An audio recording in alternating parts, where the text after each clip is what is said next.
Hi friends, welcome to రేమచా YouTube channel. IPL 2024లో Lucknow super giant team combination ఏ విధంగా ఉంది, అదేవిధంగా ప్లేయింగ్ లెవెన్ ఏ విధంగా ఉండబోతుంది. ఐపీఎల్ 2024లో ప్లేయింగ్ లెవెన్లో ఉన్న ప్లేయర్స్ ఒక పర్ఫార్మెన్స్ ప్రజెంట్ సిరీస్లో ఎలా ఆడుతున్నారు, ఏ విధంగా ఆడుతున్నారు అనేది పూర్తి డీటెయిల్స్గా తెలుసుకునే ముందు మా ఛానల్ సబ్స్క్రైబ్ చేసుకోండి. పక్కన ఉన్న బెల్ ఐకాన్ కూడా క్లిక్ చేసి పెట్టుకోండి. ఫర్దర్గా మా వీడియోలో అప్లోడ్ చేసినప్పుడు మీకు నోటిఫికేషన్ వస్తుంది. ఐపీఎల్ 2024 వచ్చేసరికి మార్చ్ 22 అయితే ప్రారంభంగా ఉంది. సీజన్ 17 కోసం అయితే అన్ని ఫ్రాంచైజీలు ఇప్పటికే ముమ్మరంగా ప్రాక్టీస్ చేయడం జరిగింది. ఐపీఎల్ కోసం అన్ని టీంలు సిద్ధంగా ఉన్నాయంటే తెలిసిన సమాచారమే. తొలి మ్యాచ్ వచ్చేసరికి defending champion Chennai super king versus royal Challengers Bengaluru మధ్య తొలి మ్యాచ్ జరగనుంది. అది చెన్నైలోని చెపాక్ వేదిక అయితే తొలి మ్యాచ్ జరగనుంది. ఐపీఎల్ 2024లో లక్నో సూపర్ జాయింట్ విషయానికి వచ్చినట్లయితే లక్నో సూపర్ జాయింట్ ఇప్పటికీ 2 సీజన్లు ఆడింది. 2 సీజన్లు కూడా అద్భుతంగా రాణించడం జరిగింది. మొదటి సీజన్లో సెమీఫైనల్ వరకు వెళ్ళడం జరిగింది. రెండో సీజన్లో ప్లే ఆఫ్ వరకు వెళ్ళడం జరిగింది. 2 సీజన్లో లక్నో సూపర్ జాయింట్ జస్ట్లో టైటిల్ మిస్ చేసుకుందని చెప్పుకోవచ్చు. ఎలాగైనా సరే ఐపీఎల్ 2024లో ఖచ్చితంగా టైటిల్ గెలవాలనే లక్ష్యంతోనే మన లక్నో సూపర్ జాయింట్ మాత్రమే అయితే బరిలోకి దిగుతుంది. ఐపీఎల్ 2024లో Lucknow super giant team combination చూసుకుంటే మాత్రమైతే ఈ విధంగా ఉందని చెప్పుకోవచ్చు. బ్యాటింగ్ పొజిషన్లో వచ్చేసరికి Devdutt Padikkal, Ayush Badoni, Ashton Turner batting కేటగిరీలో వీళ్ళు ఉండడం జరిగింది. వికెట్ కీపర్ కేటగిరీలో వచ్చేసరికి captain KL Rahul, Quinton de Kock, Nicholas Pooran wicket keeper కేటగిరీలో ఉండడం జరిగింది. వీళ్ళు అదేవిధంగా ఆల్రౌండర్ కేటగిరీలో చూసుకుంటే మాత్రమైతే Krunal Pandya, Marco Stoinis, Deepak Hooda, Kyle Mayers, David Willey, Krishnappa Gowtham, Prerak Mankad, Kulkarni, Arshad Khan allrounder కేటగిరీలో ఉండడం జరిగింది. అదేవిధంగా బౌలింగ్ కేటగిరీలో చూసుకుంటే అమిత్ మిశ్రా, రవి బిష్ణోయ్, సమర్ జోసఫ్, శివం మావి, ఎస్ ఠాగూర్, మోహనీష్ ఖాన్, నవీముల్ హక్, మయాంక్ యాదవ్, యుజ్వేంద్ర సింగ్, ఎం సిద్ధార్థ్ బౌలింగ్ కేటగిరీలో ఉండడం జరిగింది. ఓవరాల్ టీమ్ స్క్వాడ్ కాంబినేషన్ మాత్రమైతే సూపర్గా ఉండడం జరిగింది. స్క్వాడ్ కాంబినేషన్లో మా ఎల్ఎస్జీ ప్లేయింగ్ 11 మాత్రమైతే ఎలా ఉండబోతుంది ఐపీఎల్ 2024లో చూసుకుంటే మాత్రమైతే Quinton de Kock, Devdutt Padikkal, Nicholas Pooran, KL Rahul, Krunal Pandya, Marco Stoinis, Deepak Hooda, Arshin Kulkarni, Ravi Bishnoi, Mohsin Khan, Naveen ul Haq ఈ ప్లేయింగ్ 11 మాత్రమైతే ఆడబోతుంది. ఈ ఐపీఎల్ 2024లో మాత్రమైతే ఈ ప్లేయింగ్ లెవెల్లో ఉన్న ప్లేయర్ ప్రజెంట్ పర్ఫార్మెన్స్ ఏ విధంగా ఉంది, ఎలా ఉంది అనేది అయితే ఇప్పుడు మనం చూసుకుందాం 1 by 1. ముఖ్యంగా చూసుకుంటే కెంటన్ డికాక్ విషయానికి వచ్చినట్లయితే కెంటన్ డికాక్ రీసెంట్గానే సౌత్ ఆఫ్రికా ప్రీమియర్ లీగ్లో ఆడడం జరిగింది. సూపర్ జాయింట్స్ తరఫున మాత్రమైతే ఇప్పటి వరకు సూపర్ జాయింట్ తరఫున ఒక 10 మ్యాచ్లు చూసుకుంటే మాత్రమైతే కెంటన్ డికాక్ ఒకే ఒక హాఫ్ సెంచరీ చేయడం జరిగింది. 83 స్కోర్ హైయెస్ట్ స్కోర్ చేయడం జరిగింది. అదొకటే. మిగతా అన్ని మ్యాచ్లు అంటే దారుణంగా విఫలమయ్యాడు కెంటన్ డికాక్ మాత్రమైతే. ప్రజెంట్ ఫామ్ చూసుకుంటే మాత్రమైతే యావరేజ్గానే ఉందని చెప్పుకోవచ్చు కెంటన్ డికాక్ మాత్రమైతే. మరి ఐపీఎల్ 2024 ఎలా రాణిస్తాడో, ఏ విధంగా రాణిస్తాడో అయితే చూడాలి. ఆ తర్వాత చూసుకుంటే దేవదత్ పడిక్కల్ విషయానికి వచ్చినట్లయితే దేవదత్ పడిక్కల్ రీసెంట్గానే ఇంగ్లాండ్తో ఒక టెస్ట్ సిరీస్ ఆడడం జరిగింది ధర్మశాల వేదిక. ఆ టెస్ట్లో వచ్చేసరికి 65 రన్స్ చేయడం జరిగింది. అదేవిధంగా దేవదత్ పడిక్కల్ డొమెస్టిక్ క్రికెట్లో అద్భుతంగా రాణించడం జరిగింది. కర్ణాటక తరపున ఆడి మాత్రమైతే రీసెంట్గా డొమెస్టిక్ క్రికెట్లో ఒక 5 మ్యాచ్లు తీసుకుంటే అందులో 4 సెంచరీలు చేయడం జరిగింది, ఒక హాఫ్ సెంచరీ చేయడం జరిగింది. అదేవిధంగా ఇండియా ఏ తరపున కూడా ఆడడం జరిగింది. ఇంగ్లాండ్ లయన్స్తో జరిగిన మ్యాచ్లో మాత్రమైతే 2 మ్యాచ్లు ఆడడం జరిగింది. 2 మ్యాచ్ల్లో ఒకటి సెంచరీ, ఒకటి హాఫ్ సెంచరీ కూడా చేయడం జరిగింది దేవదత్ పడిక్కల్ మాత్రమైతే. ఈ టోటల్గా యావరేజ్గా తీసుకుంటే మాత్రమైతే దాదాపు ప్రతి మ్యాచ్లో కూడా సెంచరీ చేసాడు మా దేవదత్ పడిక్కల్ మాత్రమైతే. ప్రజెంట్ ఫామ్ చూసుకుంటే దేవదత్ పడిక్కల్ అద్భుతంగా ఉందని చెప్పుకోవచ్చు. ఇది ఎల్ఎస్జీకి మాత్రమైతే కలిసి వచ్చే అంశం అని చెప్పుకోవచ్చు. ఓపెనింగ్ పొజిషన్లో డికాక్ మన యావరేజ్ ఫామ్స్లో కొనసాగుతున్నాడు. కాకపోతే దేవదత్ పడిక్కల్ మాత్రమైతే అద్భుతంగా ఫామ్లో కొనసాగుతున్నాడు ప్రజెంట్ మాత్రమైతే. ఆ తర్వాత చూసుకుంటే నికోలస్ పూరన్ విషయానికి వచ్చినట్లయితే నికోలస్ పూరన్ రీసెంట్గానే బంగ్లాదేశ్ ప్రీమియర్ లీగ్లో ఆడడం జరిగింది. బంగ్లాదేశ్ ప్రీమియర్ లీగ్లో నికోలస్ పూరన్ దారుణంగా విఫలమవడం జరిగింది. అంతకు ముందుగా అయితే ఇంటర్నేషనల్ T20 లీగ్ కూడా ఆడడం జరిగింది. అందులో కూడా దారుణంగా విఫలమవడం జరిగింది. అంతకన్నా ముందు వెస్టిండీస్ వర్సెస్ ఆస్ట్రేలియా మధ్య 3 మ్యాచ్ల T20 సిరీస్ ఆడడం జరిగింది. T20లో వచ్చేసరికి మన నికోలస్ పూరన్ 18-1 3 T20లో కలిపి కేవలం 37 రన్స్ మాత్రమే చేయడం జరిగింది. నికోలస్ పూరన్ అయితే ప్రజెంట్ ఫామ్ అయితే చాలా దారుణంగా ఉందని చెప్పుకోవచ్చు.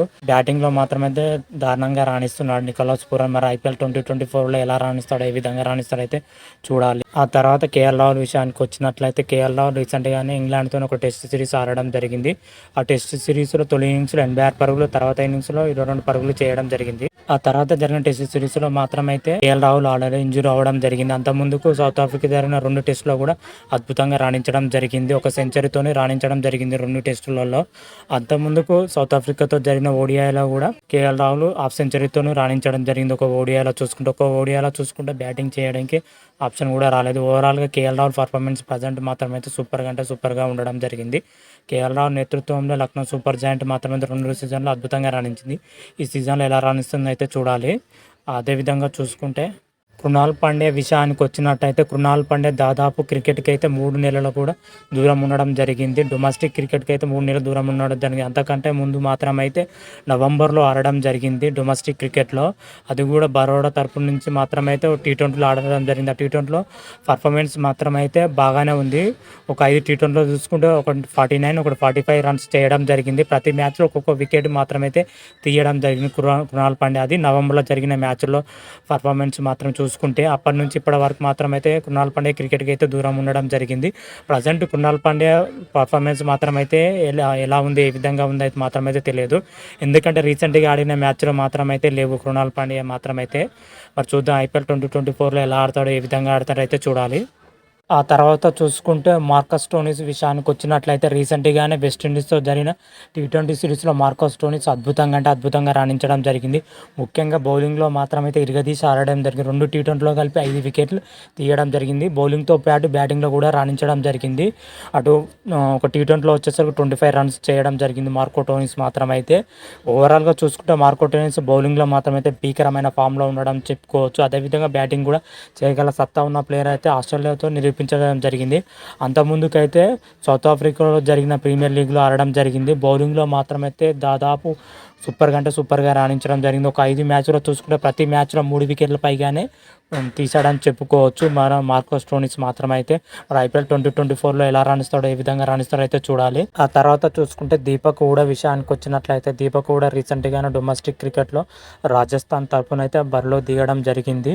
దాదాపు 5 మ్యాచ్లో చూసుకుంటే 2 హాఫ్ సెంచరీలు చేయడం జరిగింది.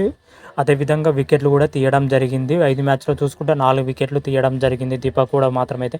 అటు బ్యాటింగ్లోని ఇటు బౌలింగ్లోని యావరేజ్ పర్ఫార్మెన్స్తో మాత్రమైతే దూసుకొని పోతున్నాను అయితే చెప్పుకోవచ్చు. దీపక్ హూడా మాత్రమైతే ప్రజెంట్ ఫామ్ మాత్రమైతే పర్వాలేదు అనిపించే ఫామ్లో అయితే ఉన్నాడు దీపక్ హూడా మాత్రమైతే. ఆ తర్వాత చూసుకుంటే హర్నీష్ కులకర్ణి విషయానికి వచ్చినట్లయితే హర్నీష్ కులకర్ణి రీసెంట్గానే డొమెస్టిక్ క్రికెట్లో మహారాష్ట్ర తరపున ఒక మ్యాచ్ ఆడడం జరిగింది. ఒక మ్యాచ్లో 58 రన్స్ చేయడం జరిగింది. అదేవిధంగా 2 వికెట్లు కూడా తీయడం జరిగింది. అంతకన్నా ముందు అయితే ఇండియా అండర్-19 వరల్డ్ కప్లో ఆడడం జరిగింది. ఇండియా అండర్-19 వరల్డ్ కప్లో ఒక సెంచరీ కూడా చేయడం జరిగింది. అటు బౌలింగ్లో కూడా అద్భుతంగా రాణించడం జరిగింది. ఓవరాల్గా చూసుకుంటే కులకర్ణి విషయానికి వచ్చినట్లయితే అటు బ్యాటింగ్లోని బౌలింగ్లోను అద్భుతంగానే రాణించడం చెప్పుకోవచ్చు. ఆ తర్వాత చూసుకుంటే మాత్రమైతే రవి బిష్ణోయ్ విషయానికి వచ్చినట్లయితే రవి బిష్ణోయ్ రీసెంట్గానే డొమెస్టిక్ క్రికెట్ ఆడడం జరిగింది గుజరాత్ తరపున. ముఖ్యంగా గుజరాత్ తరపున డొమెస్టిక్ క్రికెట్లో బ్యాటింగ్లో అంతగా రాణించకపోయినా కానీ బౌలింగ్లో మాత్రమైతే సూపర్గా రాణించడం జరిగింది. ముఖ్యంగా రైల్వేస్తో జరిగిన మ్యాచ్లో మాత్రమైతే 2 ఇన్నింగ్స్లో కలిపి 7 వికెట్లు తీయడం జరిగింది రవి బిష్ణోయ్ మాత్రమైతే. రవి బిష్ణోయ్ ప్రజెంట్ ఫామ్ మాత్రమైతే సూపర్గా ఉండడం జరిగింది. అంతకుముందుకు ఆఫ్ఘనిస్తాన్ జరిగిన T20 సిరీస్లో కూడా అద్భుతంగా రాణించడం జరిగింది రవి బిష్ణోయ్. ఓవరాల్గా చూసుకుంటే రవి బిష్ణోయ్ పర్ఫార్మెన్స్ మాత్రమైతే సూపర్గా ఉందని చెప్పుకోవచ్చు. ఆ తర్వాత చూసుకుంటే మోయిన్ ఖాన్ విషయానికి వచ్చినట్లే మోయిన్ ఖాన్ వచ్చేసరికి గత 2-3 నెలల నుంచి అయితే క్రికెట్కి అయితే దూరం ఉండడం జరిగింది. డిసెంబర్లో మాత్రమైతే ఒక మ్యాచ్ ఆడడం జరిగింది ఉత్తరప్రదేశ్ మాత్రం నుంచి. ఆ మ్యాచ్లో వచ్చేసరికి 25 రన్స్ ఇచ్చి 1 వికెట్ మాత్రమే తీయడం జరిగింది. అంతకుముందుకు నవంబర్ నెలలో జరిగిన మ్యాచ్లో 3 వికెట్లు తీసి 34 రన్స్ ఇచ్చడం జరిగింది. ఇప్పుడు జరిగిన మ్యాచ్లో మాత్రం పర్ఫార్మెన్స్ బాగానే ఉందని చెప్పుకోవచ్చు. కాకపోతే గత 3-4 నెలల నుంచి అయితే మోయిన్ ఖాన్ క్రికెట్కి అయితే దూరం ఉండడం జరిగింది. ప్రజెంట్ ఫామ్ ఎలా ఉందో, ఏ విధంగా ఉందో అయితే మాత్రమైతే తెలియదు. మరి IPL 2024లో ఎలా రాణిస్తారో అయితే చూడాలి. ఆ తర్వాత చూసుకుంటే నవీముల్ హక్ విషయానికి వచ్చినట్లయితే రీసెంట్గానే ఆఫ్ఘనిస్తాన్ వర్సెస్ ఐర్లాండ్ మధ్య 3 మ్యాచ్ల T20 సిరీస్ జరిగింది. T20 సిరీస్లో నవీముల్ హక్ వచ్చేసరికి బౌలింగ్లో అద్భుతంగా రాణించడం జరిగిందని చెప్పుకోవచ్చు. భారీ స్కోర్ ఇచ్చినా కానీ వికెట్లు తీయడంలో సక్సెస్ అయ్యాడని చెప్పుకోవచ్చు. అంతకుముందుకైతే పాకిస్తాన్ ప్రీమియర్ లీగ్లో ఆడడం జరిగింది. బౌలింగ్లో మాత్రమైతే బాగానే రాణిస్తున్నాడు. కాకపోతే దారుణంగా పరుగులు ఇస్తున్నాడు నవీముల్లాహ్ మాత్రమైతే. వికెట్లు తీయడంలో చాలా ఇబ్బంది పడుతున్నట్లయితే తెలుస్తుంది పర్ఫార్మెన్స్ చూసుకుంటే మాత్రమైతే. ఓవరాల్గా 10 మ్యాచ్లో చూసుకుంటే ప్రతి మ్యాచ్లో కేవలం ఒక వికెట్ మాత్రమే తీయడం జరిగింది. ఒక రెండు మ్యాచ్లు 2 వికెట్లు తీయడం జరిగింది. ఓవరాల్గా చూసుకుంటే నవీముల్లాహ్ మాత్రమైతే పర్ఫార్మెన్స్ చాలా అంటే చాలా దారుణంగా ఉందని చెప్పుకోవచ్చు. దారుణంగా మాత్రమైతే పరుగులు ఇస్తున్నాడు. ఓవరాల్గా లక్నో సూపర్ జైంట్ ప్లేయింగ్ 11 ప్లేయర్ల పర్ఫార్మెన్స్ మాత్రమైతే ఈ విధంగా ఉందని చెప్పుకోవచ్చు. ఇంపాక్ట్ ప్లేయర్స్గా వచ్చేసరికి ఆయుష్ బదోని, శివం మావి, యష్ ఠాకూర్ ఇంపాక్ట్ ప్లేయర్లుగా ఆడే అవకాశం అయితే కనిపిస్తున్నాయి. వీళ్ళ పర్ఫార్మెన్స్ చూస్తే యావరేజ్గానే ఉందని చెప్పుకోవచ్చు. ఓవరాల్గా ప్లేయింగ్ 11 పర్ఫార్మెన్స్లో చూసుకున్న కృణాల్ పాండ్యా, ఒకరు నవీముల్లాహ్, మోనిస్ ఖాన్ వీళ్ళు మాత్రమైతే కొంచెం ఫామ్ మాత్రమైతే సరిగ్గా లేదని చెప్పుకోవచ్చు. మిగతా ప్లేయర్ మాత్రమైతే అద్భుతంగా ఉందని చెప్పుకోవచ్చు. ముఖ్యంగా బ్యాటింగ్లో మాత్రమైతే భీకరమైన ఫామ్లో ఉన్నారు లక్నో సూపర్ జైంట్స్ ప్లేయర్స్ మాత్రమైతే. లక్నో సూపర్ జైంట్ వచ్చేసరికి తొలి మ్యాచ్ రాజస్థాన్ రాయల్స్తో తొలి మ్యాచ్ జరగనుంది. తొలి మ్యాచ్ వచ్చేసరికి మార్చి 24న అయితే జరగనుంది. మరి తొలి మ్యాచ్లో లక్నో సూపర్ జైంట్ ఎలా రాణిస్తుంది, ఏ విధంగా రాణిస్తుంది అయితే చూడాలి. ఓవరాల్గా IPL 2024లో అయితే మాత్రం లక్నో సూపర్ జైంట్ హాట్ ఫేవరెట్గా అయితే బరిలో దిగే అవకాశం అయితే ఉంది. గత 2 సీజన్ల నుంచి అయితే టైటిల్ దగ్గరికి వచ్చి వెనుదిరగడం జరిగింది. IPL 2024లో ఎలాగైనా సరే టైటిల్ గెలవాలని లక్ష్యంతోనే లక్నో సూపర్ జైంట్ బరిలో దిగే అవకాశాలు అయితే గట్టిగా కనిపిస్తున్నాయి. మరి KL రాహుల్ నేతృత్వంలో లక్నో సూపర్ జైంట్ IPL 2024లో ఎలా రాణిస్తుంది, ఏ విధంగా రాణిస్తుంది అనేది తర్వాత వీడియోలో తెలుసుకుందాం. అంతవరకు మీకు ఈ వీడియో కానీ నచ్చినట్టయితే లైక్ చేయండి, షేర్ చేయండి. మరిన్ని వీడియోల కోసం మా ఛానల్ సబ్స్క్రైబ్ చేసుకోండి. పక్కన ఉన్న బెల్ ఐకాన్ మాత్రమైతే క్లిక్ చేసి పెట్టుకోండి. ఫర్దర్గా మేము వీడియోలు అప్లోడ్ చేసినప్పుడు మీకు నోటిఫికేషన్ వస్తుంది. హర హర మహాదేవ్, శంభో శంకర. Thank you.